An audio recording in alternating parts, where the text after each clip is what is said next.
श्रीनगर के मजाफात पांथन चौक एनकाउंटर में 3 मिलिटेंट हलाक हो गए हैं, जबकि पुलिस के 3 और सीआरपीएफ के 1 जवान एनकाउंटर में जख्मी हो गए हैं, जिनको इलाज के लिए अस्पताल में दाखिल किया गया है। ये एनकाउंटर आज रात 12 बजे के करीब उस वक्त शुरू हुआ जब सिक्योरिटी फोर्सेस की एक मुश्तरका टीम ने पांथा चौक के गामंदर इलाके का मुहासरा किया।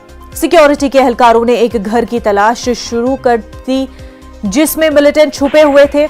इस दौरान मिलिटेंटों ने फोर्सेस पर अंधाधुंध फायरिंग कर दी, जिसके बाद सर्च ऑपरेशन चलाया गया। एक महलूक मिलिटेंट की शिनाख्त सुहेल अहमद राथिर के तौर पर हुई है, जो दहशतगर्द तंजीम जैश ए मोहम्मद से मुंसलिक था। सुहेल भी ज़ेवान टेरर अटैक में मुलव्विस था। आईजीपी कश्मीर का कहना है कि ज़ेवान हमले में मुलव्विस तमाम दहशतगर्दों को बेअसर कर दिया गया है।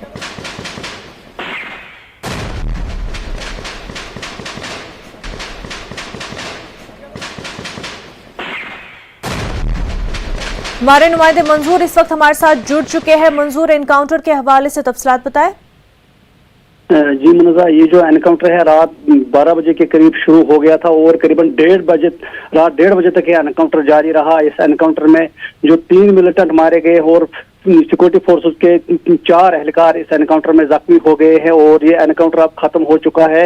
और इस एनकाउंटर में जो मिलिटेंट मारे गए इनमें से एक मिलिटेंट की शिनाख्त हुई है, सुहेल अहमद के तौर हुई है। और ये मिलिटेंट ज़ेवन अटैक में, ये जो 13 दिसंबर को अटैक हुआ है ज़ेवन में पुलिस गाड़ी पर, उस अटैक में ये मिलिटेंट मुलव्वस था। और जो 2 बाकी मिलिटेंट हैं उनकी शिनाख्त अभी नहीं हो पाई है। ये पुलिस ने ट्वीट करके इंफॉर्मेशन दी है। जी, इस वक्त इलाके में किस तरह की सूरत हाल मंजूर? जी मुनज़्ज़ा, ये जो एनकाउंटर था रात को ही खत्म हो गया था। तो इस वक्त अगर हम देखेंगे अभी सुबह सवेरा है, लेकिन यहाँ की दुकानें वगैरह है वो अभी बंद है, दुकानें नहीं खोली हैं दुकानदारों ने, क्योंकि सुबह सवेरे है। और अगर देखा जाएगा जो इलाके में हालात है पुरअमन तरीके से हालात।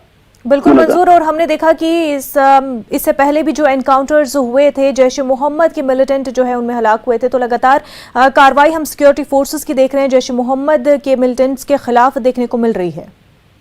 बिल्कुल सना, अगर हम ये इस हफ्ते की बात करेंगे, कई एनकाउंटर हुए हैं और कई मिलिटेंट कार्रवाई में मारे गए हैं। अगर हम ज़ेवन की बात करेंगे, ये ज़ेवन जिसमें ये जो बड़ा हमला हुआ था 13 दिसंबर को, उसके बाद यहाँ भी जो सिक्योरिटी को चौकस किया गया था। और आज ये पुलिस को इंफॉर्मेशन मिली कि यहाँ मिलिटेंट छुपे हुए थे।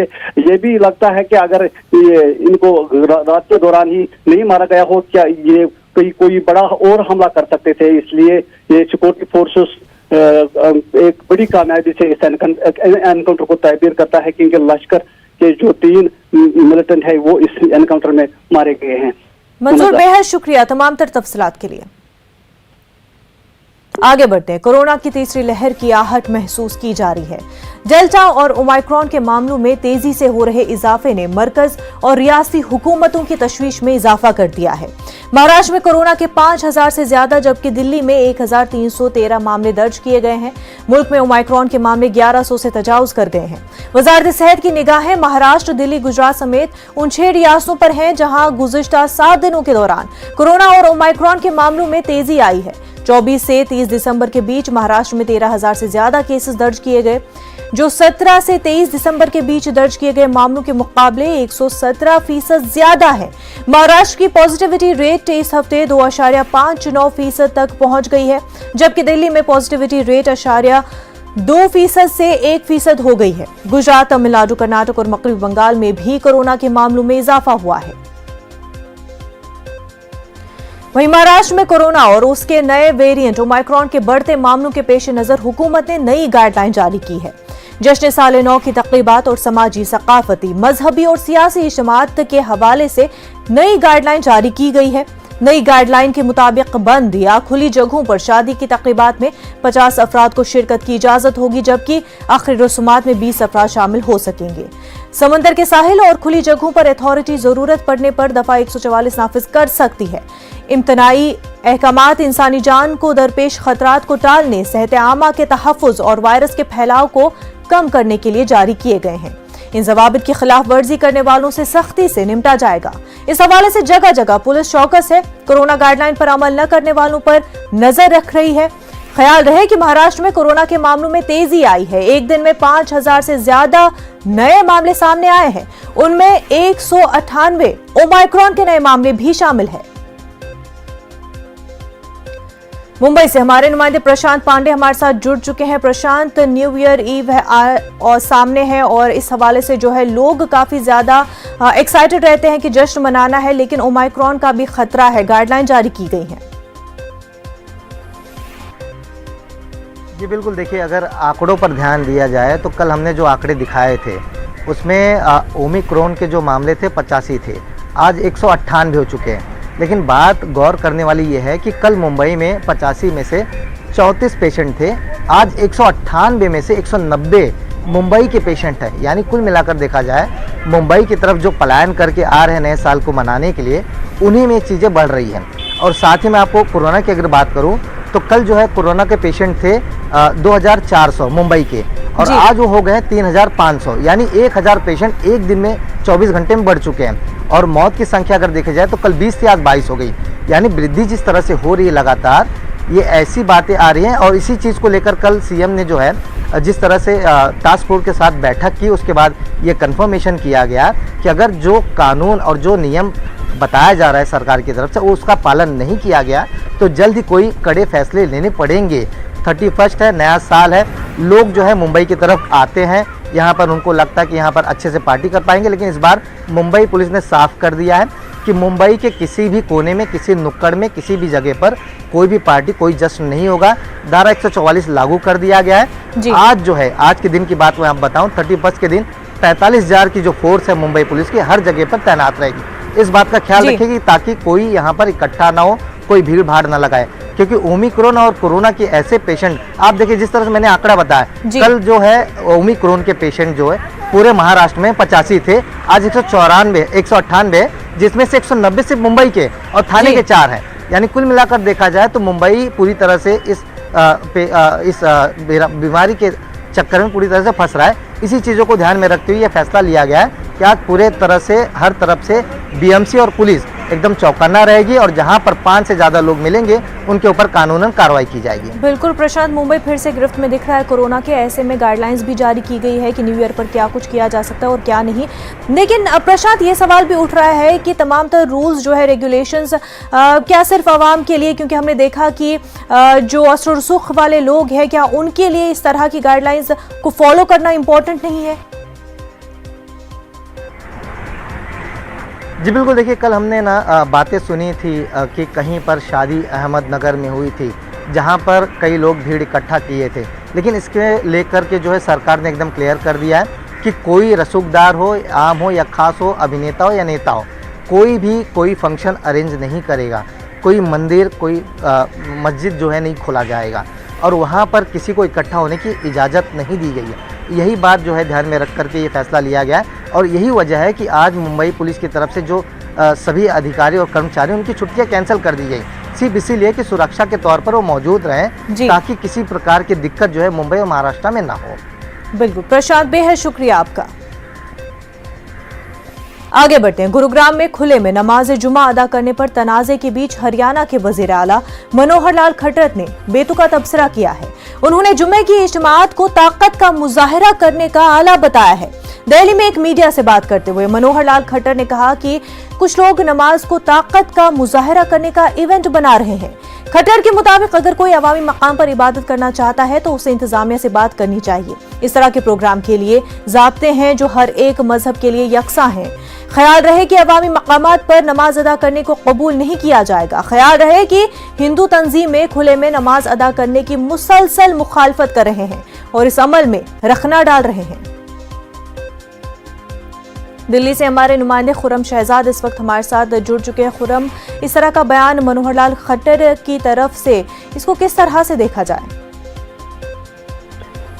देखिए, इस मामले में ये जो नया बयान आया है इसको कुछ जारहाना और कुछ नर्म बयान के तौर पर देखा जाना चाहिए कि जिस तरीके से पिछली बार मनोहर लाल खट्टर जी ने जिस तरह से बयान दिया था और कहा था कि बर्दाश्त नहीं किया जाएगा खुले में नमाज को, तो अब साफ तौर पर उनके लहजे में थोड़ी नरमी है। हालांकि अभी भी जिस तरीके का बयान है उसमें कहीं ना कहीं जो सियासी रुख होता है वो जरूर मौजूद है और साथ ही साथ इस मसले को हल करने के लिए है। लेकिन मौजूदा जो हालात हैं और आज जुमे का दिन है, जिस तरीके से वहां पर 12 मस्जिदें बताई जाती हैं, लेकिन अभी भी जो वर्किंग मस्जिदें हैं वो सिर्फ 2 हैं और लगातार ये कहा जा रहा है वहां पर जो मुस्लिम गुड़गांव काउंसिल है उसकी तरफ से कि हमने अलग अलग सेक्टर्स में अप्लाई किया है, लेकिन हमें इबादतगाह के लिए जगह नहीं मिली है। पिछले दिनों भी उन्होंने एक जगह अप्लाई किया था जहां पर उनके बजाय जैन मंदिर को जगह दे दी गई, 35 लाख रुपए के करीब वहां पर जमा भी किए गए थे। तो अब इस मामले को लेकर जो लगातार टकराव बढ़ रहा है और ये मामला सुप्रीम कोर्ट भी पहुंचा है, जहां पर ये अर्जदाद दाखिल की गई है कि इस मामले में जो लोग सामने आ रहे हैं और नमाज से रोकने की कोशिश कर रहे हैं उनके खिलाफ हरियाणा पुलिस क्योंकि सीधे तौर पर कार्रवाई नहीं कर रही है, इसलिए उनके खिलाफ सीधे तौर पर कार्रवाई होनी चाहिए। तो इस मसले का हल निकालने के लिए हालांकि अभी कौमी अखिलती कमीशन की तरफ से भी यह बयान आया है कि वो इस मसले में मुसालहत कराने के लिए तैयार है। तो ये मसला अभी भी बना हुआ है और इसको इंतजामिया के तौर पर ही हल करना होगा। जी बिल्कुल खुर्रम, बेहद शुक्रिया तमाम तर बातों के लिए। एक छोटा सा ब्रेक लेंगे, जल्द होंगे हाजिर। ब्रेक के बाद आपका खैर मकदम है। मरकजी वज़ीर दाखिला आज अयोध्या, संत कबीर नगर और बरेली जाएंगे, जहां वो विश्वास यात्रा में शिरकत के बाद इंतखाबी जलसे से खिताब भी करेंगे। इस दौरान अयोध्या, हनुमानगढ़ी में रामलला और राम जन्मभूमि का दौरा करेंगे। इसके बाद अयोध्या के गवर्नमेंट इंटर कॉलेज ग्राउंड में जलसे आम से खिताब भी करेंगे। फिर अमित शाह 1 बजे संत कबीर नगर के इंडस्ट्रियल एरिया मैदान में अवामी जलसे से मुखातिब होंगे, जबकि 3:30 बजे बरेली के कुतुबखाना चौराहे से रोड शो की क़यादत करेंगे। वहीं शाम 5 बजे बरेली के पटेल चौक में इंतखाबी जलसे से खिताब भी करेंगे। वहीं सीएम योगी आज उत्तर प्रदेश के 2 अजला का दौरा करेंगे। आज कानपुर देहात और रायबरेली को कई स्कीमों से नवाजेंगे। सीएम योगी आज कानपुर देहात में 639 करोड़ की 87 स्कीमों का इफ्तिताह और संगे बुनियाद रखेंगे और बीजेपी जन विश्वास यात्रा के दौरान लोगों से मुखातिब होंगे। उसके बाद करीब 3 बजे रायबरेली के ITI ग्राउंड में अवामी रैली से खिताब करेंगे। वजीर खजाना निर्मला सीतारमण की सदारत में आज दिल्ली में GST काउंसिल की मीटिंग होगी। इस मीटिंग में GST की कीमतों पर तबादले ख्याल किया जाएगा। साथ ही कुछ अशिया पर लगने वाली GST कीमत में सुधार किया जा सकता है। इस मीटिंग में रियासतों के वज़राए खजाना GST की मयारी कीमत को लेकर अपनी रिपोर्ट पेश करेंगे। साथ ही GST स्लैब में जरूरत के मुताबिक तब्दीली के लिए सिफारिश करेंगे। वाज़ेह है कि रियासती वज़राए खजाना GST की 5% दर को 12% करने के फैसले के खिलाफ है। रियासतों की जानिब से GST की 12 और 18% स्लैब को मिलाकर एक स्लैब बनाने का मुतालबा किया जा रहा है।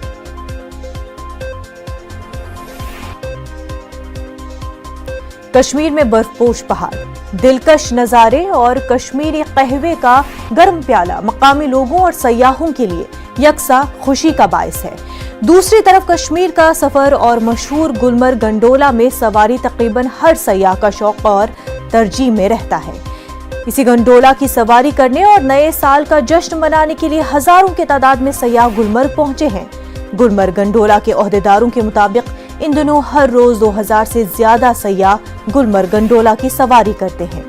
सुबह सवेरे से ही लंबी लंबी कतारों में सयाह गुलमर्ग गंडोला की सवारी करने का इंतजार करते नजर आ रहे हैं। गंडोला के जरिए सतह समंदर से 4390 मीटर की बुलंदी पर वाक़ अफरोट और कंगडोरी के हसीन नजारे देखने से सयाह काफी खुश है। वाज़ेह है कि गुलमर्ग गंडोला एशिया का बुलंद तरीन केबल कार है और गुलमर्ग गंडोला दुनिया का दूसरा सबसे बड़ा केबल कार है।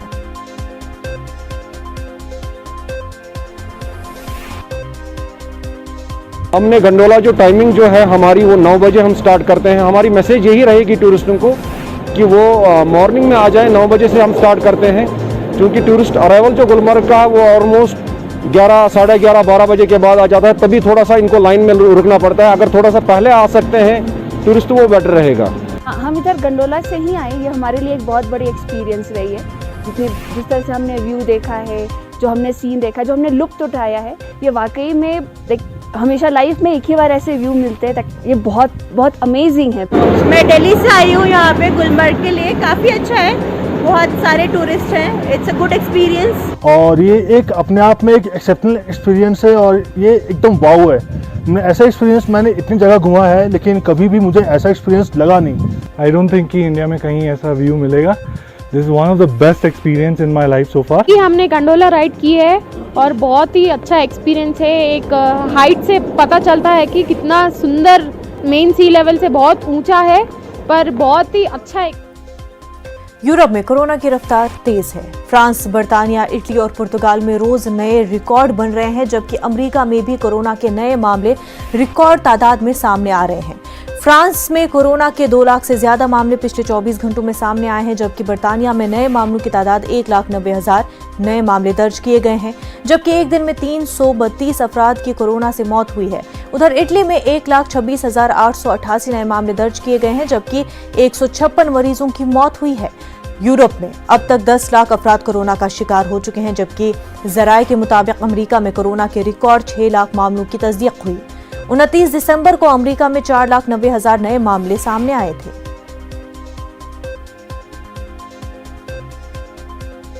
रूसी सदर व्लादिमीर पुतिन ने अपने अमरीकी हम मनसब जो बाइडेन को मुतनब्बे किया है। उन्होंने कहा कि यूक्रेन के मसले पर नई पाबंदियों की सूरत में दोनों ममालिक के दरमियान ताल्लुकात बुरी तरह मुतासर हो सकते हैं। बाइडेन के साथ फोन कॉल के दौरान पुतिन ने कहा कि रूस पर नई पाबंदियां बड़ी गलती होगी। दूसरी तरफ बाइडेन ने पुतिन को बावर कराया कि अमेरिका और उसके इत्तेहादी यूक्रेन में मुदाखलत की सूरत में फौरी तौर पर रद्द-ए-अमल देंगे।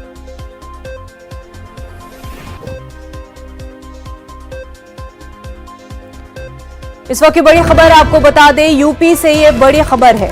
कनौज में एक और इत्र कारोबारी पर शिकंजा।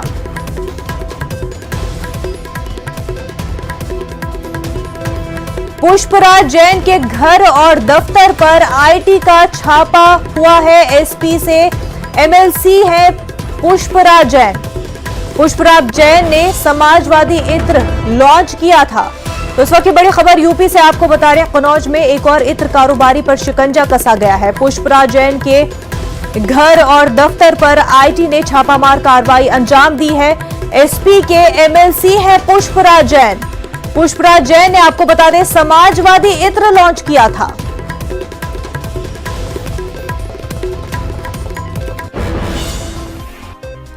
कोरोना वबा के दौरान बाहमी इमदाद और इन्हिसार का जज्बा मुस्तहकम हुआ है। मुल्क इस वबा से मुत्तहिद होकर मुकाबला कर रहा है।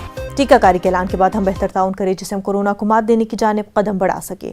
नेटवर्क 18 इस मुहिम में हर कदम पर आपके साथ रहेगा। जब तक सभी महफूज नहीं होते तब तक कोई भी महफूज नहीं होगा। इसी सोच की बुनियाद पर हमारी मुहिम संजीवनी का मकसद ये यकीनी बनाना है कि वैक्सीन पाना सभी हिंदुस्तानियों का हक है।